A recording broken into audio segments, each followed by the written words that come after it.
If you struggle with your self-confidence after becoming a mom, this is the video for you. Stay tuned, and we're going to walk through step by step on things you can do on rebuilding your confidence, because you're more than just a mom, sis.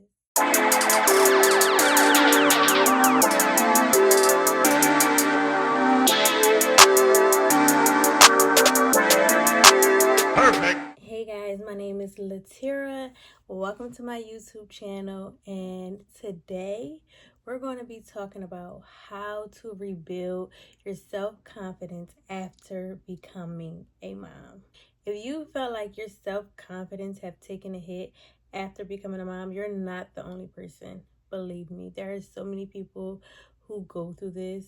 I went through this. So today I'm going to share with you ways to build your self-confidence inside out and show you just how capable and how amazing of a mother you are, and how you are doing a phenomenal job, which sometimes can be hard to see if you are feeling unappreciated or if you feel like you've lost a sense of yourself. So let's start off with, what does confidence mean? I'm going to give you guys the exact definition. So confidence is a feeling of trust in one's abilities, qualities, and judgment.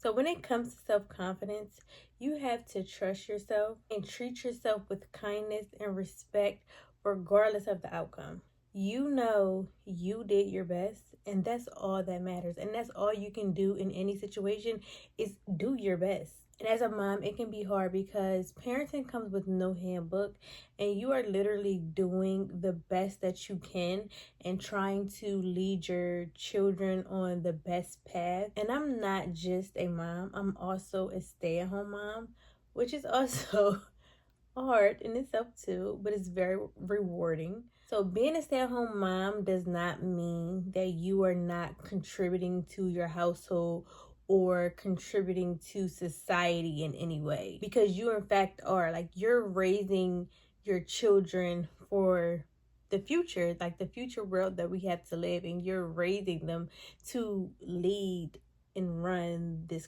crazy world that we live in. You know, if you're a stay-at-home mom and you feel like you're not doing enough in your household, sit back and say to yourself, I am creating memories and experiences that my family and my children will remember forever. I am raising a family, which is very challenging, and it takes a very special skill and strength to raise a family. It really does.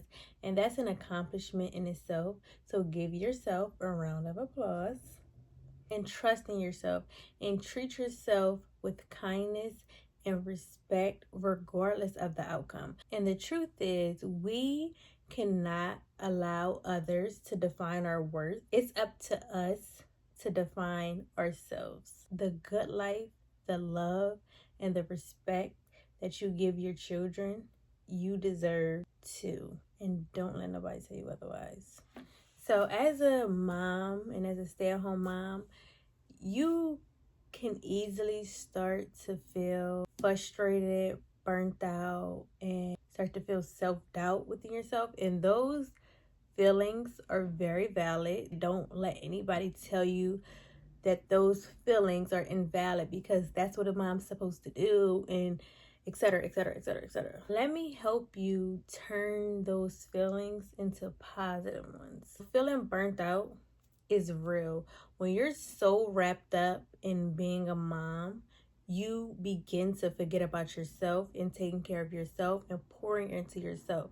And if you're not your best self, you cannot pour into anyone else, because you are not even yourself. So how can you give your children the best version of yourself? And when it comes to self-doubt, don't ever discredit yourself or feed yourself those negative thoughts that you can't do something, because you in fact can. The thing that I have learned over the years when it comes to doubting myself is that I realized that I had to make realistic expectations and what worked best for my family. You cannot compare your situation to anyone else's situation and what they got going on, because what works for one person may not work for you. And sometimes everything that's glitter ain't gold. When you make unrealistic expectations, it makes you feel you're incapable of accomplishing that goal. So remember to take care of yourself, make realistic expectations for you and your family, and find what works for you. Now, I'm going to give you guys a couple more tips that can help you. And I think one that's very important is celebrating those small wins. And this is something that I literally just learned like last year. I literally just learned this last year, because I think sometimes, like, when you are making your goals, you, at least for me, I was just writing down the big goals. I want this, I want to do this, I'm going to do that. And it ties back into not making realistic expectations, because in order to get to that big goal, there's small steps you have to take that leads to that big goals, and those small steps are also accomplishments. So, sometimes you don't recognize those small wins and you don't celebrate them, but it's important, because without them you wouldn't get to the big goal. It doesn't matter how small it is. It doesn't matter. It's still something that you accomplish to get a step closer to whatever you're trying to achieve. And confidence isn't built overnight. It's a process. It's something that you are continuously going to have to work on. I had my first child. My self-confidence was flatlined. Okay, I went through postpartum depression and everything. It was just a mess. And then 5 years later, I have my second child. It was a way better experience than the first time, but my self-confidence took a hit in a different way. Like with my first child, I snapped right back. My second child, the weight kind of stayed. And and a number of other things that kind of had my self-confidence like, I don't know. So I just had to like really step back and say, okay, this is something that I have to rework on. It's a process. So as a mom, I think that sometimes we put so much pressure on ourselves, it becomes a lot. So you might not have the house perfectly cleaned every night, but you cooked dinner, you had dinner on the stove, you finished all your laundry. Those are small goals. Those are goals that you set at the beginning of your day and you accomplished them. So give yourself a round of applause right now. Because there are things that I set out to do today that I just did not have the time to get done. Time passes you by so quick, it waits for no one. But there are other things that I've accomplished today, and I have to sit back and give myself a round of applause. So celebrate those moments. Another tip that I would give you guys is create routines that includes you. Make sure that you are carving out time in your day for you. I know you probably sit back like, girl, I don't have time. Like, I got this to do, I got that to do, I got this to do, I got that. Like, I get it, because I used to be the same way. I don't have time for that, and then by the time my kids, like, it was always an excuse.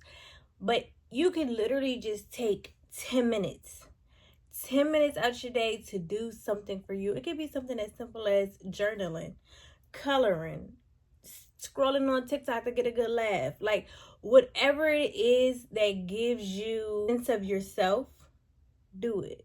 You need it. You have to take care of yourself. That small act of prioritizing yourself sends a big message to your subconscious that you're worth it. Another tip is self-talk and affirmations. And this is one that I'm still working on, but I do notice that it helps. The way that you talk to yourself matters. Our internal dialogue has a huge impact on our confidence. If you're constantly telling yourself, I'm just a mom, you are missing out on the incredible, funny, happy, fun woman that you are outside of being a mom. Because you were someone before you became a mom, and you're going to be someone after you became a mom. You may not be the same person. That was something I had to learn after my first daughter. I kept saying, like, I don't feel like myself. I want to go back to the old me. I want to go back to the old me. But I had to realize that I was not that same person no more.